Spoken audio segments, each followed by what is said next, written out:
Have you ever looked at a bunch of math formulas and wondered how they can possibly predict something as cool as the flight path of a rocket?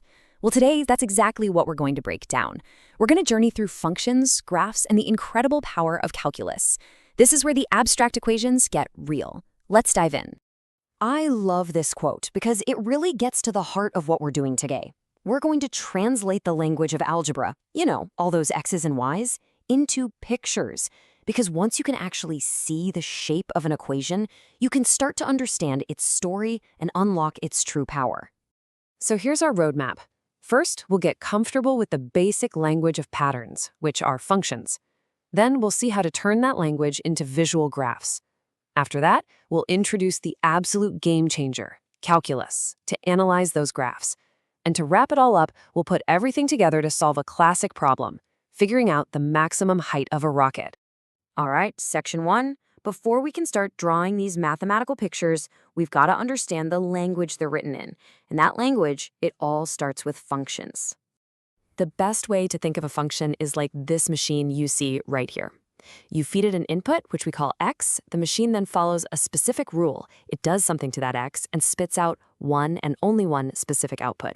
We usually call that output y, or, as you see here, f of x.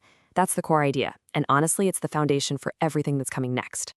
Now, as we build on this, there are a few key terms we need in our toolkit. A composite function, that's just like feeding the output of one machine straight into a second machine. An inverse function is basically running the machine in reverse. You start with the output and figure out what the original input was. And domain and range, they're just the rules of the game.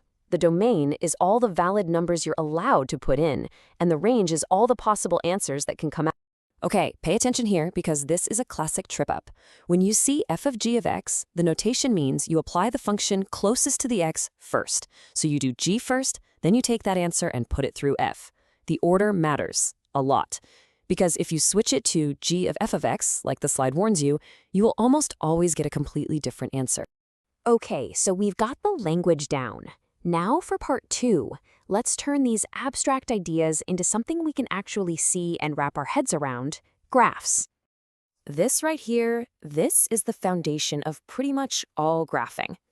In this equation, y equals mx plus c. The m is the gradient. It just tells you how steep the line is. And see? That's the y-intercept, which is simply the spot where the line crosses the vertical y-axis. With just those two little pieces of info, you can draw any straight line in the universe. Of course, life is rarely a straight line, right? You're going to meet a whole family of different curves. You've got the classic U shape of quadratics, those S-shaped wiggles of cubics, the weird two-part reciprocal graphs, the explosive growth of exponentials, and of course, the beautiful rhythmic waves of trig graphs. Each one tells a completely different visual story. So how in the world do we analyze these curves? A straight line's steepness, its gradient, is easy. It's always the same, but a curve's gradient is changing at every single point. To deal with that, we need a more powerful tool, something designed for the mathematics of change. We need calculus. This process is called differentiation, and its symbol is dy over dx. Don't let the name scare you. Think of it like this. It's a process that takes the equation for your curve and creates a brand new formula, a gradient function. And this new function is incredible. You can give it any x-coordinate on your curve, and it will tell you the exact steepness at that single precise point. So here it is, the most important takeaway. If you remember nothing else, remember this right here. Whenever you see dy dx, your brain should immediately just think gradient. It's the key that unlocks pretty much everything in introductory calculus. Just burn it into your memory. Dy dx is the gradient. Let's actually put this to work. It's not as bad as it looks. Just follow along. In step 1, we have our equation for a curve. For step 2, we differentiate it to find our gradient function, dy dx. Now here's the magic insight for step 3. Think about the very top of a hill or the bottom of a valley on a graph, what we call the turning point. For just a split second, the curve is perfectly flat. And what's the gradient of a flat line? It's 0. So we just set our dy dx equation to equal 0. From there, it's just a bit of algebra in steps 4 and 5 to find the x values where this happened. And here are our results. We take those x values we just found, -1 and 2, pop them back into the original equation, and we can find their full coordinates. Just like that, we've used calculus to pinpoint the exact summit and the exact valley of our curve. Pretty powerful stuff. So this is great for abstract math on a page. But what's the real point? Let's take this amazing idea and apply it to something real, a classic physics problem involving a rocket launch. So here's the setup. This equation gives us the rocket's height, h, at any given time, t. We know it goes up, it slows down at the top, and then it falls back to Earth. Our mission is to use calculus to find the exact maximum height it reaches. And guess what? The process is exactly the same as what we just did. Step 1, we differentiate the height equation. Now, the rate of change of height has a real-world name. It's velocity. So dh dt is just the rocket's velocity. And for step 2, here's the same key insight. At the very peak of its flight, just before it starts to fall, the rocket's velocity is 0 for an instant. So we set our velocity equation to 0. A little bit of simple algebra in step 3, and we find that this happens at exactly 3 seconds. Now for the big finale.